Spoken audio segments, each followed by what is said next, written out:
When I was 21, it was a very good year. It was a very good year for hangovers and wrecked cars. So, as promised, the Sewickly Hotel, which ties in very much with my 21st birthday. But first, let me tell you about the Sewickly Hotel. When I was going to college, just we're a couple miles away from. Oh, hey there, buddy. My new pet just came. Um, If I haven't told you, is I got a dwarf cow from the shelter. It was on the, to kill list, so I had to take it home. Uh, somebody, uh, somebody brought it in. You know how people do that. They have unwanted pets and they bring them in, and it's because it's old. And to tell you the truth, it's kind of stupid. But it needed a home, and I said to the people, I said, well, what's her name? And they said, actually, the people never gave her a name. You could give her a name yourself. And I thought, what's a good name for a stupid old cow? And just like that, out of nowhere, the name Ida came to me. So I got myself a stupid old dwarf cow named Ida. Anyway, but hey, Ida, I got things to do here. How about go back to your cushion, okay? Go ahead. Okay, we'll see you later. Anyway, back to the story. Now, the Sewickly Hotel was about 5 miles away from campus. Just drove down the road and across the bridge to Sewickly. And I have no idea what the hotel itself was like, but the bar was kind of like one of those neighborhood pub type deals. You know, it's the kind of place where guys stopped for a few beers on their way home from work. And I don't even know how we started going there, but a few of us, I know what kept us coming back. $2 pitchers of beer. And these weren't these little like tiny pitchers you get at a lot of places. These were the full size pitchers, $2. And so that's what I can remember. I, I specifically remember one time me and my roommate Bob and one of the other guys, I'm not sure at the time, but we were sitting around and I said something like, I reached in my pocket and I said, "Can you believe I've got 40 cents to my name till the end of the month? I worked on campus and got paid once a month." And Bob reaches in his pocket and he says, "Well, I've got $1." And the other guy reaches in his pocket and goes, "I got 60 cents." And we just sat there looking at each other, and all of a sudden, it's like all of us, the math clicked in all at once. We looked at each other and went, "That's $2." Went and hopped in the car and went over to Sewickly Hotel to get a pitcher of beer. Anyway, so the year of my 21st birthday, we were planning on having a little party in our suite. And it wasn't real big, I know, because we only had a few bottles of booze. I know there was a bottle of some kind of whiskey, probably like Black Velvet or something, not too expensive. And I'm sure there was a bottle of vodka because that was my choice at the time, some Stolichnaya.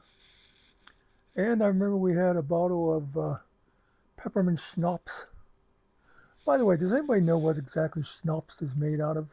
Seems like I looked up one time and could never really find out. Because, like whiskey is made from grain, and vodka is from potatoes, and you know, wine from fruit. I'm not quite sure exactly what schnapps is, but anyway. So we're there that afternoon. It was me, Bob, and Ken, and we decided to dip into the booze a little bit. And I think we started off. We were just going to have like a shot to so, toast my birthday. And then somebody ran down to the soda machine and got a couple of cans of something that we were mixing with. And then we were sitting there just sort of mixing. I remember we were making like some odd combinations after a while, where it was like, 1/3 vodka, 1/3 whiskey, 1/3 schnapps. And it was like, no, this is no good. How about 2/3 vodka, 1/3 schnapps? And we were doing, and somehow all the bottles went empty at the same time. And we were all starting to feel pretty good by this time. But then we also realized we got no booze left. So we said, we got people coming tonight. We better run over to the state store. And, now that I'm thinking of it, because I'm sure there was only three of us, I'm betting I didn't have any vodka. Because I know we had whiskey and the peppermint schnapps, and I can't imagine that three of us went through all three of those bottles. I know I used to have a pretty good capacity at the time, but still. Anyway, it was probably just the whiskey schnapps, and we had like soda mixers. Anyway, but we didn't have any booze. I don't know, we might have had probably had like a couple of cases of Rolling Rock or something, but we wanted some real booze too. So I said, we better run over to the state store. And it was like, hey, the state store shares a parking lot with the Sewickly Hotel. And somebody, as a birthday present, had gotten me a half a yard beer mug, whatever you want to call it, mug, carafe. If you ever seen them, they sort of look like a tall vase. It seemed like they came to, did they, I can't remember if they had like a bubble in the middle or just, anyway. But you could get these in either a yard or half a yard. And I'm pretty sure this one was just a half yard. And they said, oh, let's take this along and you can have a half a yard of beer. So we went to the state store. And hey, it was the first time I was in the state store that I could actually afford to get carded, because Pennsylvania, for you foreigners, drinking age was, I think still is, 21. Sometimes people would drive a couple hours down to like West Virginia where it was 18. Can't remember if Ohio was 18 too. New York was 18, but we were clear across the other side of the state from New York. West Virginia was just a couple hours away. But anyway, drinking age was 21. No, I was legal. So we went in there and got some kind of booze, and then we went over to the hotel. And one of the things about it was we come in, and I remember Bob going, hey, it's his birthday. Everybody was like, hey. So I said, how old are you? And I went to say, and then I realized if I said 21, bartender might get pissed, because by now we'd been regulars there for over a year, you know. And so I said like 22 or 23 or something. Congratulations. And this was always one of my regrets of the day, because if I could have admitted to being 21, probably would have got a few free drinks. But anyway, we sat there and I got my half a yard of beer. I remember the bartender, I forget his name, he was a good guy. But I think he filled it a glass at a time. You'd think he would have like got a pitcher, but because he had no idea how much it held. So it was like he put like a glass at a time and counted how many glasses. And then like Bob and Ken split a pitcher. And so we sat there and enjoyed those libations. And Had people, cheering us and stuff. And one of the things about the Sewickly Hotel was I always remember one guy. I still remember his name for some reason because it just seemed like such a Pittsburgh name, Mike Tabovnich. And we always called him amongst ourselves Mr. Pittsburgh because he always wore this cowboy hat that had all these like pirate and Steeler badges on it and stuff. And I'm pretty sure he worked in a steel mill and he drank Iron City, which I can't imagine anybody who was not from Pittsburgh would ever drink that crap. So yeah, he was Mr. Pittsburgh. But anyway, so by the time we left the hotel, we were all a little bit inebriated, and we're driving back to campus. We're in Bob's car, and I remember he had a two-door, but back then, two-door car was about the size of a full-size car now. But anyway, Ken was in the back, and me and Bob were out up front, and Ken just passed out in the back seat. And we got all the way back to campus, and we were right at the intersection outside of campus. Now, this was a 4-lane street, had big traffic light there, and we come down. We came and you had to make a left to go up, then up the drive into campus. And Bob turned left and slammed right into a car coming the other way. And I just remember this young black guy hopped out of the car, and I mean, it's got nothing to do with him being black, but I just remember him going, "Look what you did to my car! Look what you did to my car!" And, Bob, I'm not sure if Bob was even seeing his car by then. And Bob, the front left fender of his car was just bent totally out. In fact, I think we had to like pull on it so it wasn't rubbing the tire, and then that made it so the car was drivable.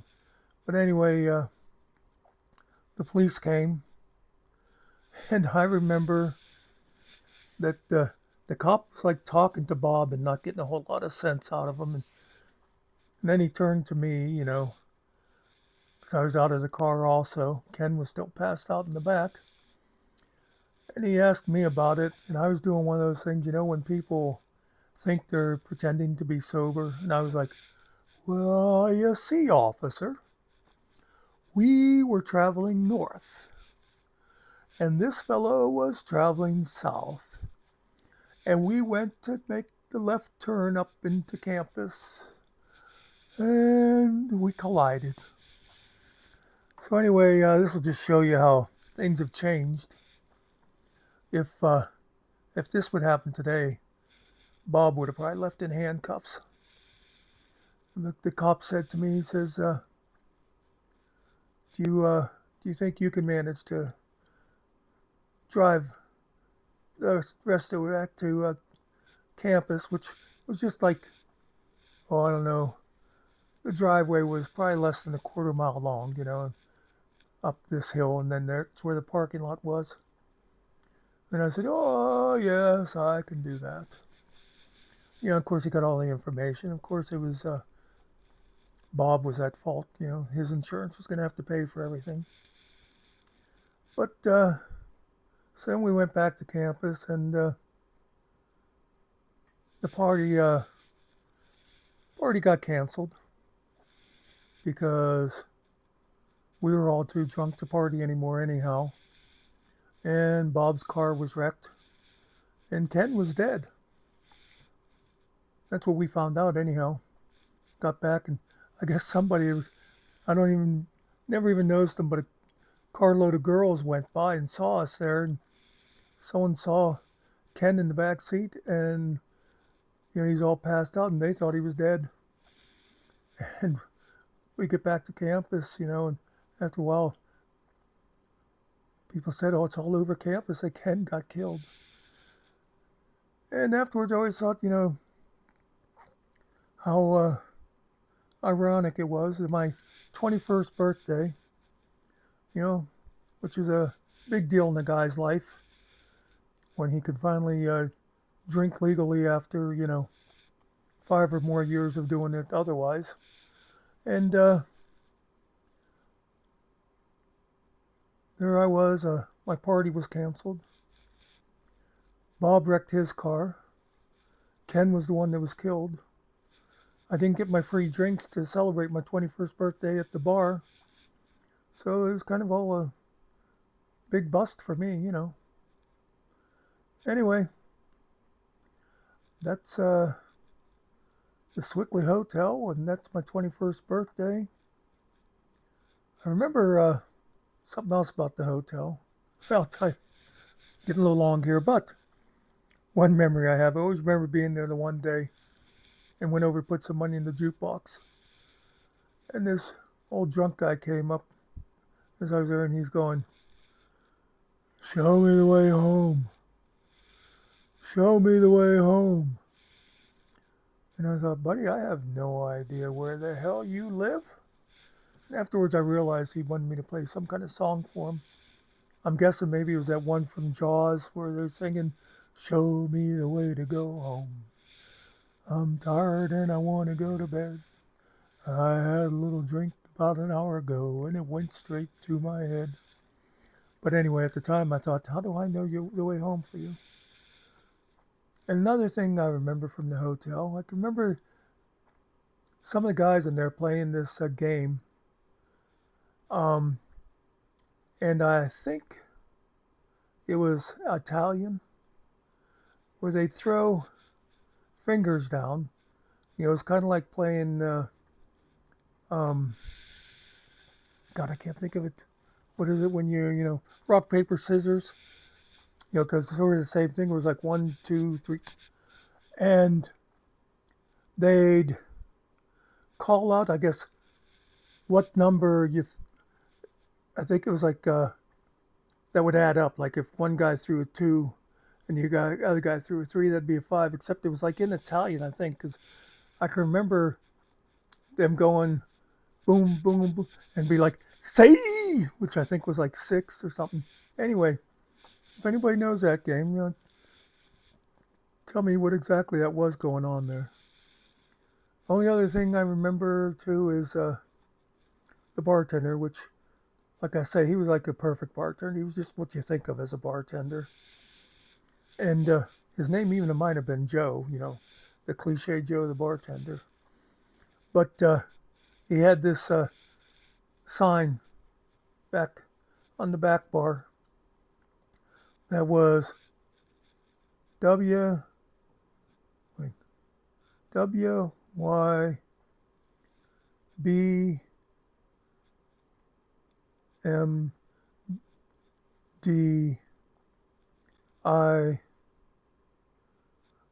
T Y, I think. But anyway, someone would say, "What does that stand for?" And he'd say, "Would you buy me a drink if I told you?" And that's what the initials were. But anyway, yeah, Sewickly Hotel. That's probably had a little bit to do with the way my college career turned out, but not really. I'm joking. I did much more drinking on campus than I ever did in the hotel. By the way, I mentioned earlier we probably had a couple of cases of Rolling Rock. That's because at the time that was our beer of choice, because they had these pony bottles. I think they were like 7-ounce bottles. But you got a case of 48 of them, and they were like $4 a case.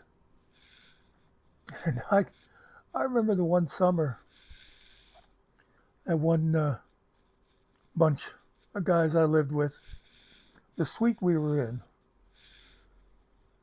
out they each had like a picture window that looked out, and out that big window, the way the suites came, they came down and then they like met in an L, and went, and we were in this suite that was like right by the L, and you could see, and the roof of the next one going over was like a floor below us.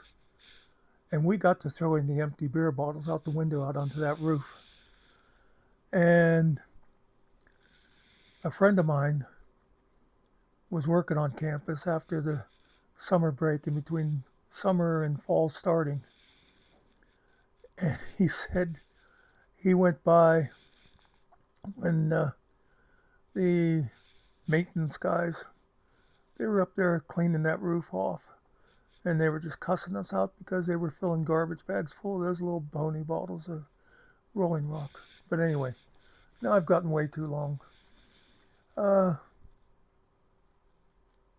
but I guess that's it for now. Stay, uh, peace out, Muckster fam, which is that's what a lot of the big guys say now. It'll be like if your name is you know auditing California or something, they'll say AC fam, which I kind of think is silly. That whole fam idea, kind of. I think. I mean, I've got a few friends that I consider being family, but most of you folks aren't fam. Sorry. A couple of you I really like you as friends, but and you know, if you knew us, you might be glad not to be considered fam. Anyway, peace out.